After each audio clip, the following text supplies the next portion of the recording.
high on the charts, and what made it all the more gratifying was that we were able to do it on our own label.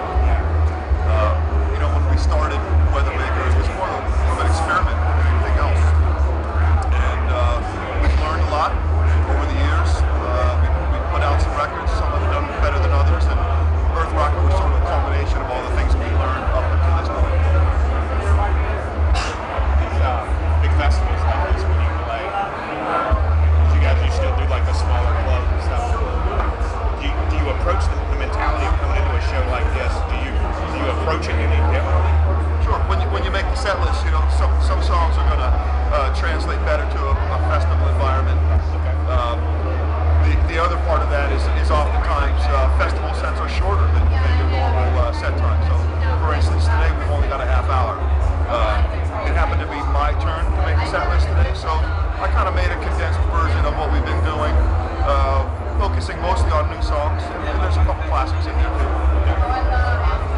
Now, after this, I know you guys are going back overseas in June. Are you playing markets you're already familiar with, or is there any new places? A little bit of both. One of the things I'm most excited about is playing clubs in Spain. We've actually not done that. We've done a few festivals over there, but our experiences in Spain have been few and far between, unfortunately. So we're excited to get in there and get into the nitty-gritty and really do the clubs, the rock and roll clubs. That's going to be fun. And then the other festivals are always great too. We always run into bands we haven't seen in a while. Bands we're excited about seeing. So it's going to be a fun trip. Now, as far as like doing clubs, how is the fan base?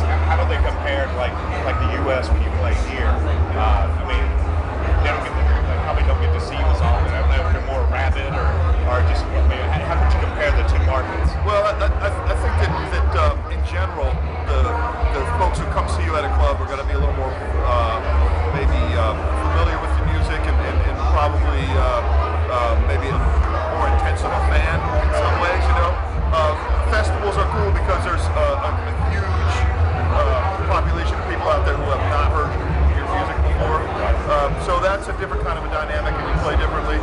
When you get into the clubs and you're with the real passionate hardcore fans, you can kind of dig a little deeper into your catalog. You can stretch out a little more, and maybe be a little bit more ourselves in some ways. It's just a trade-off. It's a different way of thinking about things. So did you guys add some more U.S. dates because of the demand? I read something, I don't know if the publicist said it, but did you move it up to bigger venues? Well, in some cases we have moved up to bigger venues. There are more shows getting booked. We're going to go out again in September, and then again in November. The record was really one that was sort of designed to be played live.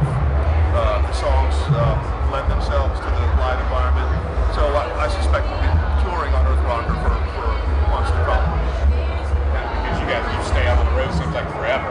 Once you release that, you said as far as playing the songs live, have you toyed with the idea of playing it in its entirety? We have not done that yet. We have thought about that. We kicked that around. That's an interesting idea. Could happen. When you go out overseas, do you know who you're taking? I mean, are you going to your supports? Are they going to be over there? Yeah, they're going to be over there.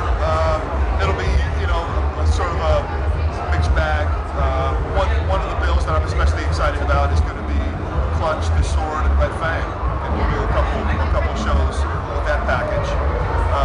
But it's kind of a wild card. You never know what you're going to get over there with the festivals. You play with all kinds of different bands, and it's really fun that way. Right. Now these big festivals like this, I know you guys have been doing this for quite a while. Do you ever find yourself, kind of the fanboy coming out saying, I think when you and I spoke before, we talked about Soundgarden. Yes. Yeah.